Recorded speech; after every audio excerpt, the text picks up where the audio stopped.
Hello and welcome to Healing for Life Together, powerful healing with expert practitioners. My name is Lauren Brem and I'm here today with Kris Attard, a future guest practitioner for the upcoming seminar, Empowering to Earth, bringing ourselves, our home, and our work into harmony.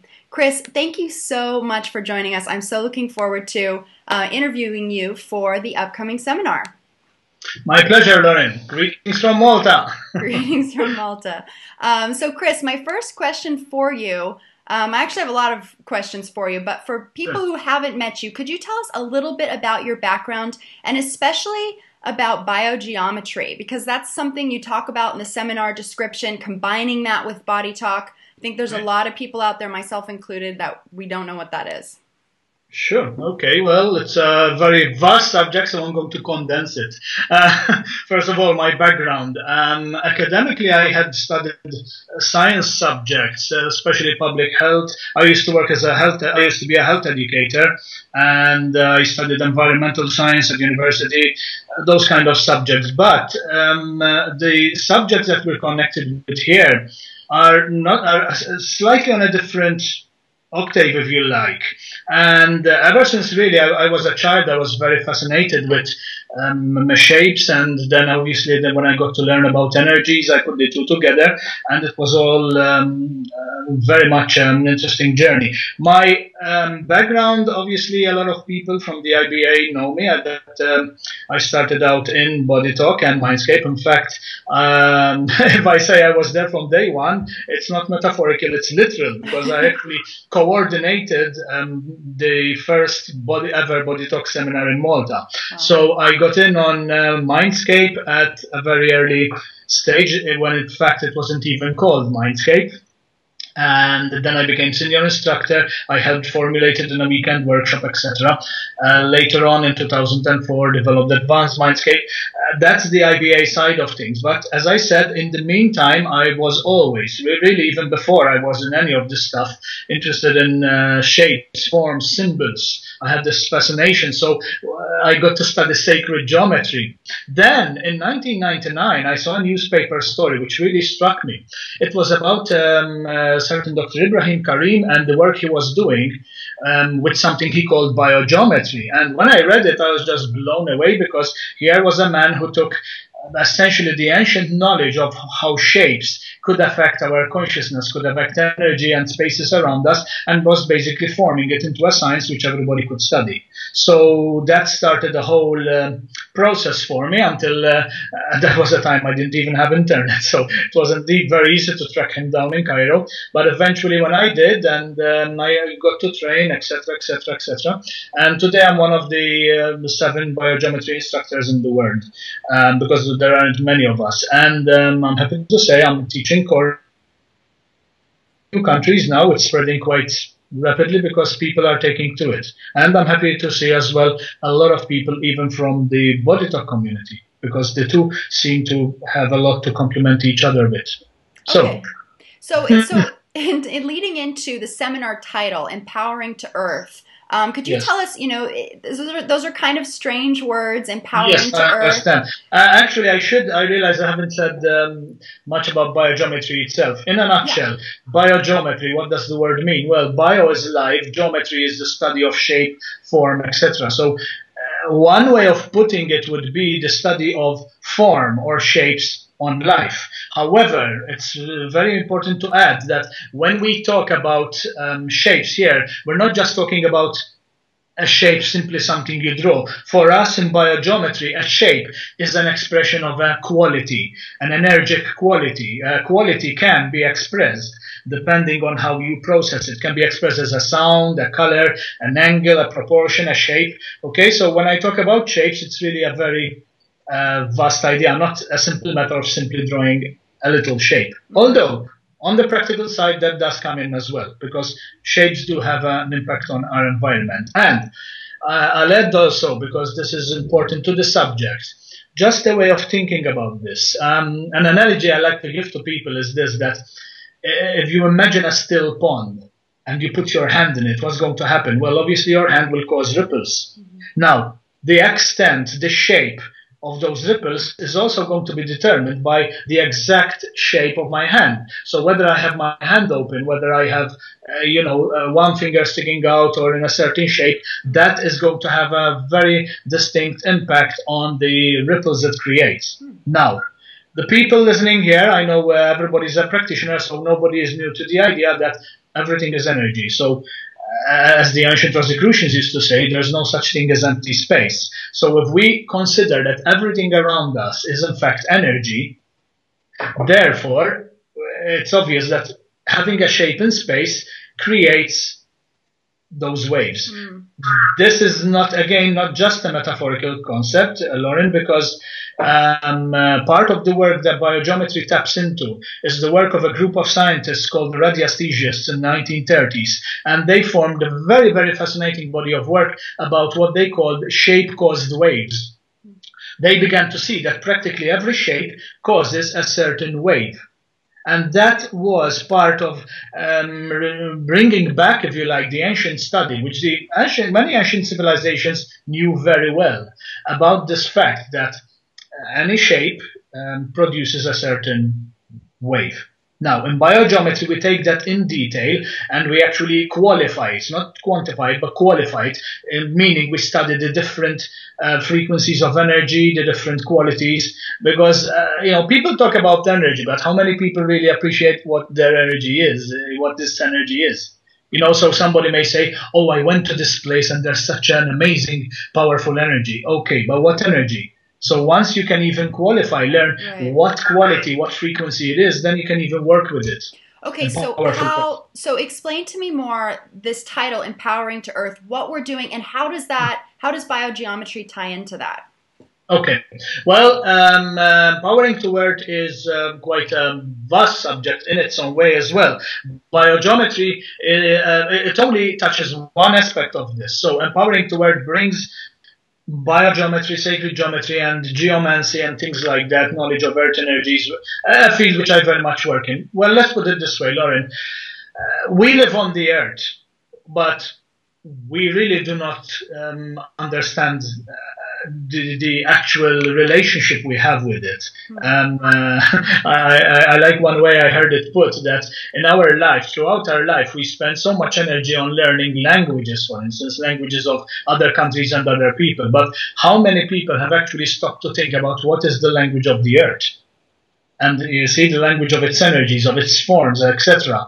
So that is one thing. Now, if we live in such intimate connection with the earth, we tend to forget this. And yet, look how intimately you're bound with earth. I mean, even if you just stand up and you say, let me just separate from earth and jump up, how long are you going to stay up in the air?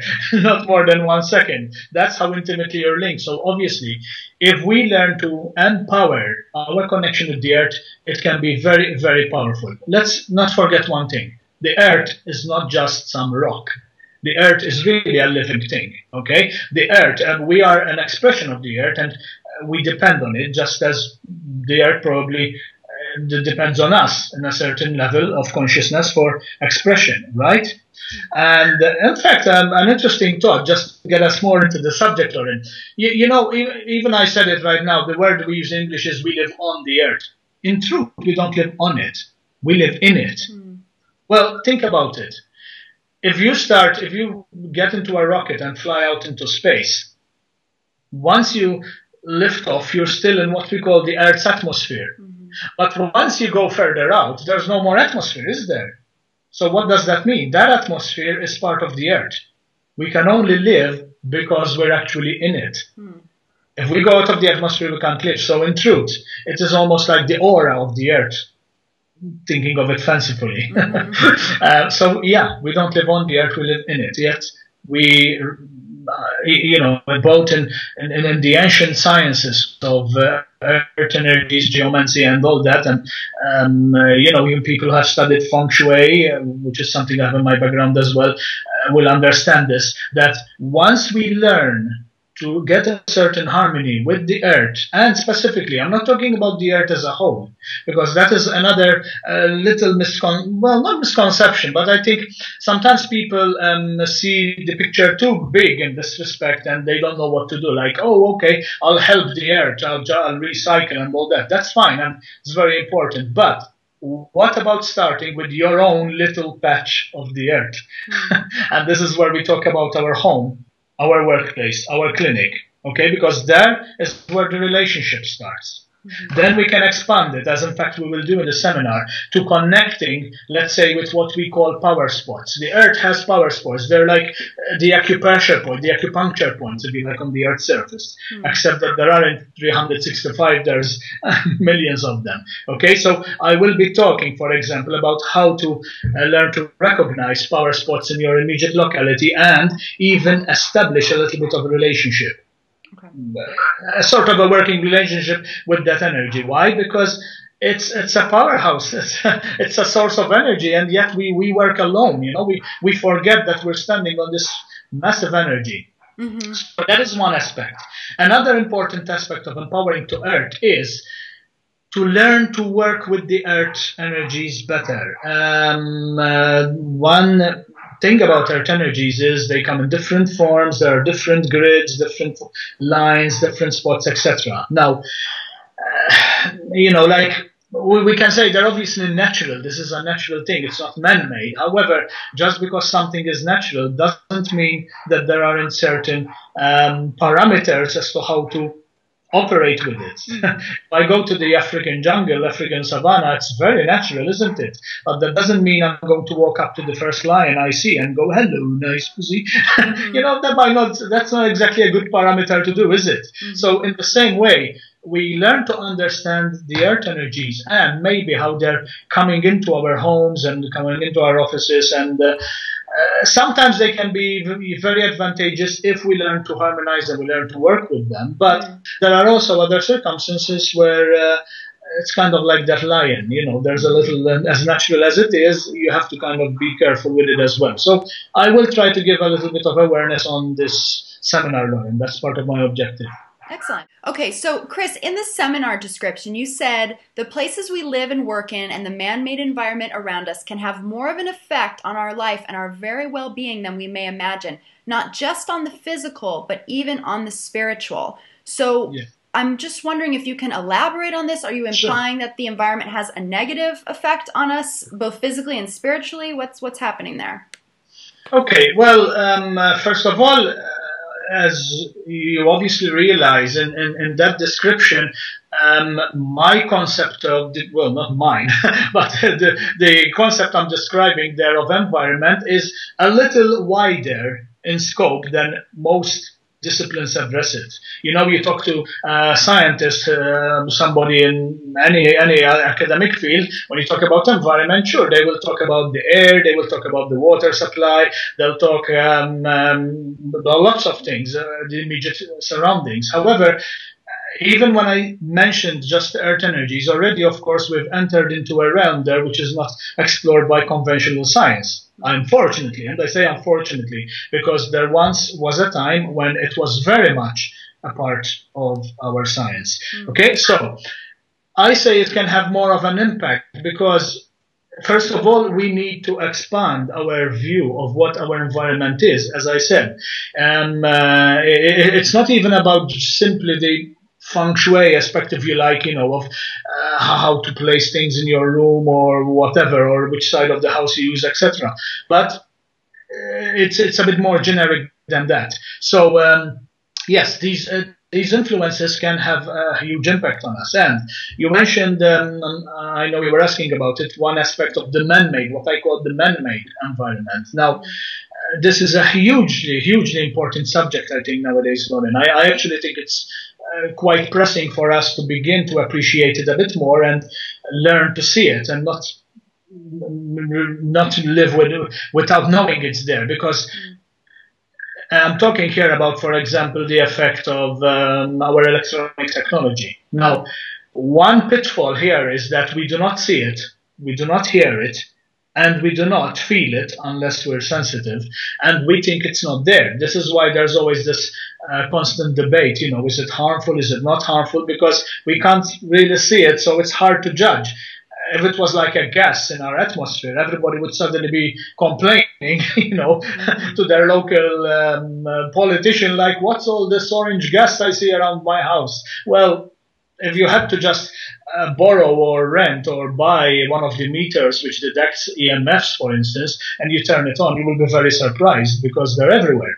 Actually, you don't need a meter. Just take a cell phone, turn it on, and you realize that you get usually not one, but several networks. That means that already in your environment, as invisible as it is, there is like a grid, a network of these electronic frequencies. Not only that, in most apartment blocks today, you turn on your Wi-Fi receiver and you'll usually pick up something like 10 Wi-Fis of people. That is another form of the man-made environment, and we cannot ignore those. Okay, so that is one of the aspects. Now, you asked them also about how it affects us on different levels. Well, again, we're talking environment here, we're talking earth energies, we're talking EMFs, we're talking our relationship with them, very, very important as well.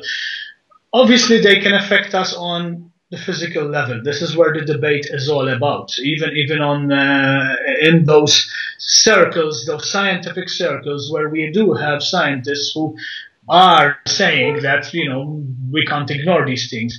At most, they're talking about physical effects.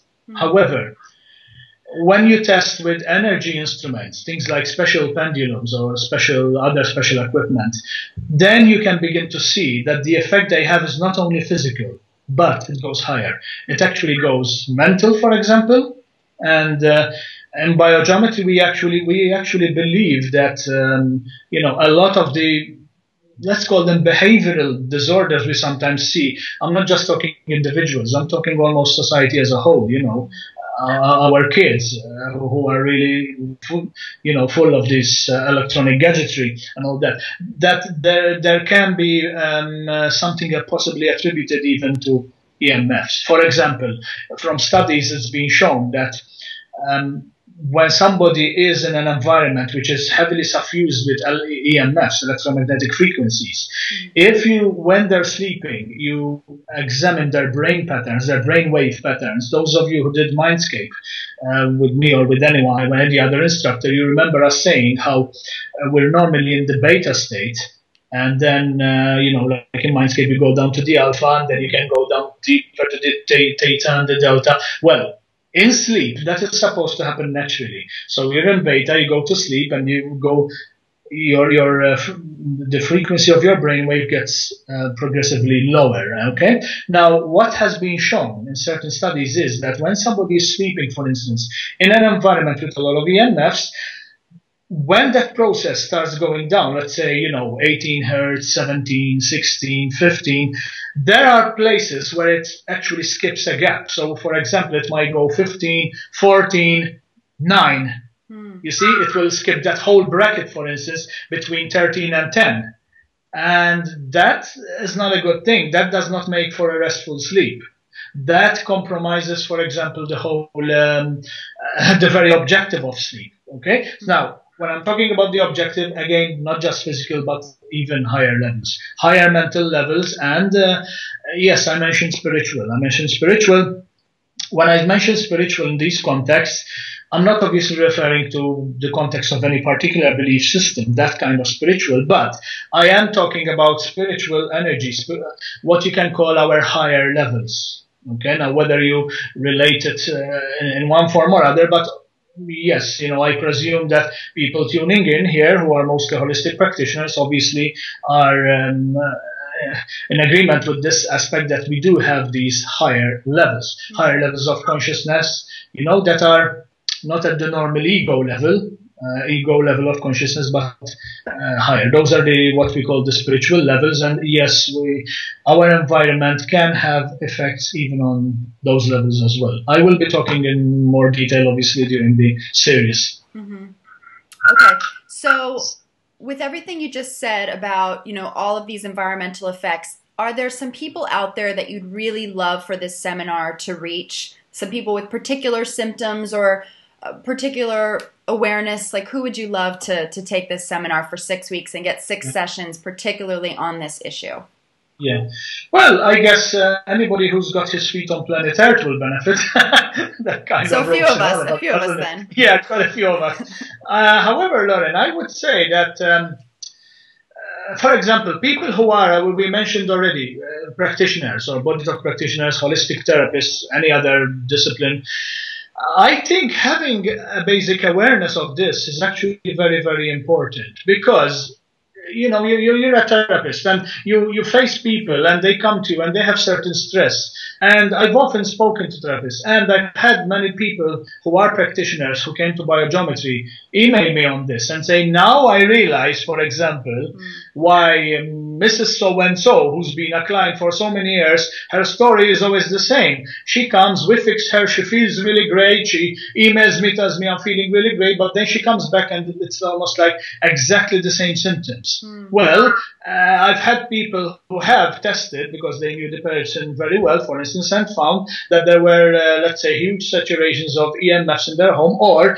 even certain earth energies. You see, certain earth energies, if they are in, let's call it an unfortunate combination, or as the feng shui we call it, an inauspicious one, you can have certain combinations of energies where if you're unlucky enough to have your bed on certain crossings, as we call them, then that can really compromise not only your sleep, but basically your health.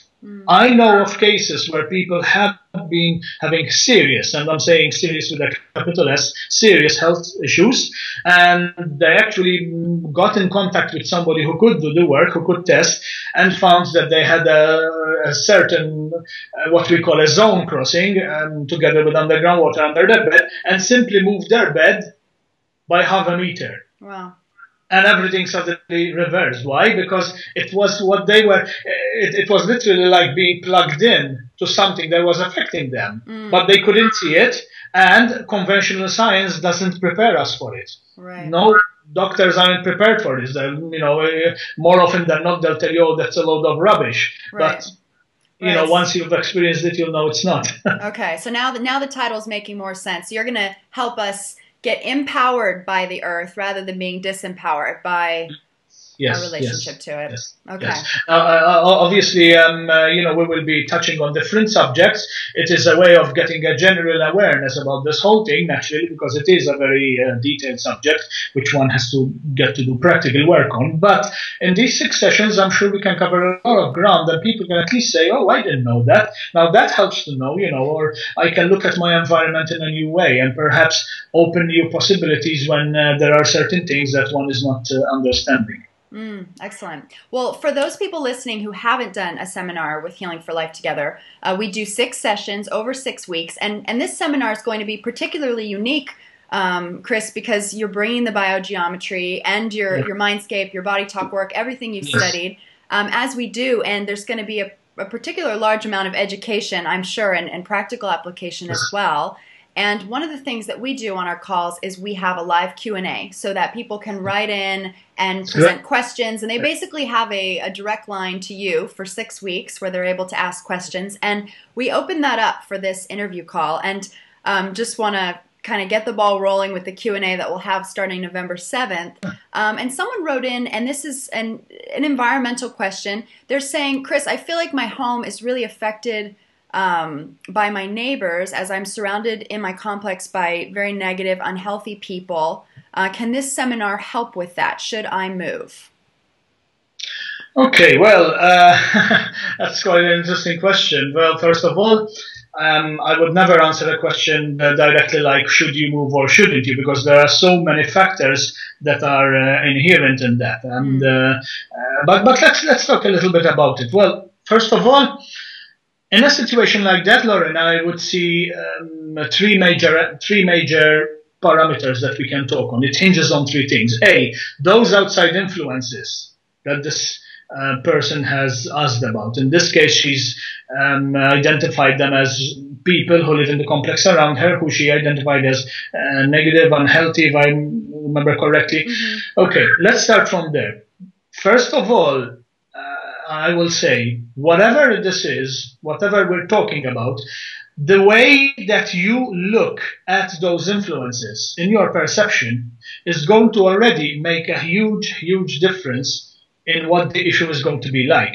You know me, I like to talk in analogies. So to take an analogy, if you're sitting in a train, and sitting opposite you in the same carriage, there is a man. You don't know who he is. Now, look what a huge difference it makes if you're simply looking at him as nobody, or if somebody comes in and whispers in your ear that, this guy was suspected to be a serial killer. Now, what's going to happen is suddenly your whole perception of that man is going to change.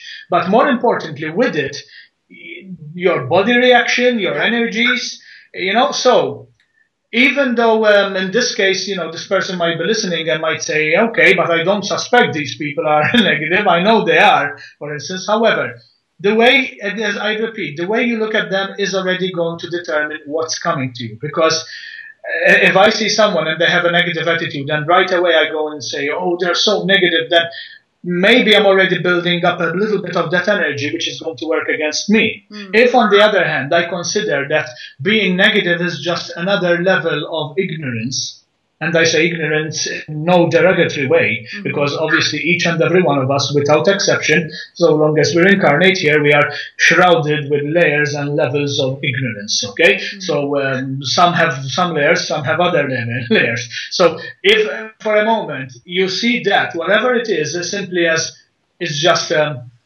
failure to see certain awareness, to have a certain awareness, then already you've reframed it. And it is not the ugly monster it is. And actually, when it hits your energy field, it will have a different impact, just because you've reframed it. So, in brief, that's the first aspect. The second aspect, because I mentioned, remember, is the location we are in. Now, what's her location? Now, I'm not talking about her entire complex here. This person's location, I'm automatically saying her, maybe it's a him, but the immediate location is, of course, this person's house, this person's apartment.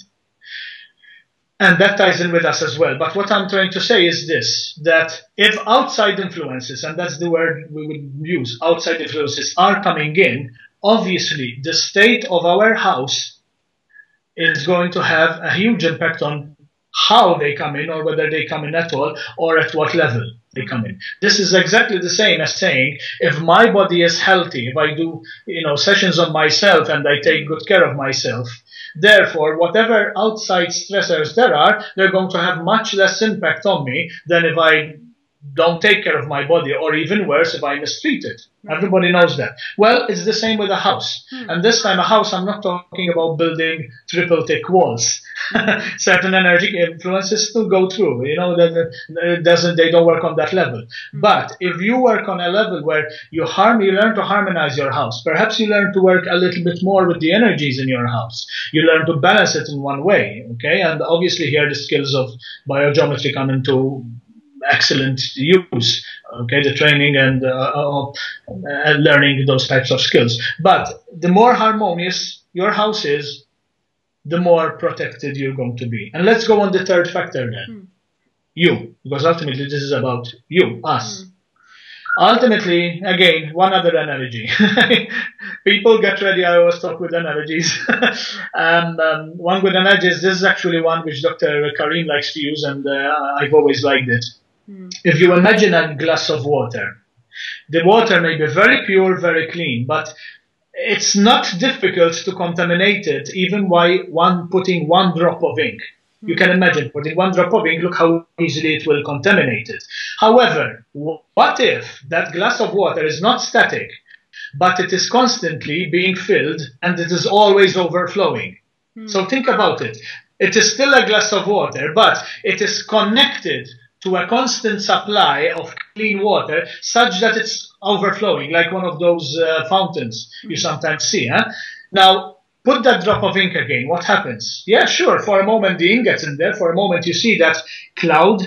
But soon enough, because of the movement the overflowing is causing, in no time at all, the ink is ejected and you're back to a clean. So this is why the third factor, which is you, is very important, and I will be addressing that in at least one whole session of what we do, that getting in touch with ourselves, with our inner self, I mean, not the ego, getting in touch and getting in touch with those higher levels, okay, gives us a little bit more of this overflowing effect. Obviously, alongside with any other energy or spiritual work that one may be doing. So back to the specific question, it's not an easy question to just answer and give a definite answer, but again, try to consider reframing what you see of those people. And I promise you, you will start to find it's affecting you less. So instead of just saying, you know, they're negative, they're unhealthy or violent or whatever you happen to think they are, reframe that. It is just levels of ignorance. That is the way things are.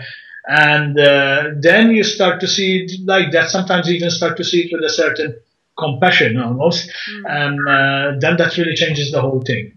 You know, learn to balance a bit your house a bit more, work a bit on yourself, and things should ease up. At the end of the day, if it's still something that you want to move, then sure. Moving, after all, does not necessarily need to be a last resort. Sometimes moving is a positive move. However, I always like it when somebody moves house, not because they're going away from something, but because they're going towards something else, like a different neighborhood, a lifestyle they prefer more, right? You know, so reframing it at least may give this person a little more perspective, hopefully. Okay. Well, thank you so much, Kris. That was really helpful, and I'm so looking forward to your seminar that's starting November 7th and in just a few weeks here. It's nice timed as well, Lauren. In November 7th, I will be in Johannesburg in South Africa.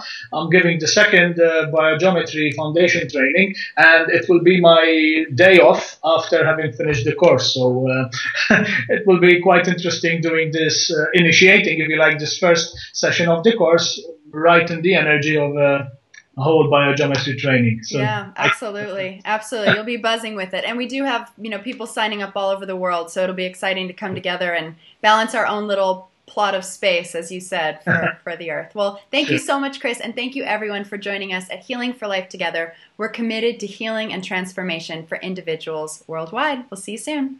Thanks, Lauren. Bye.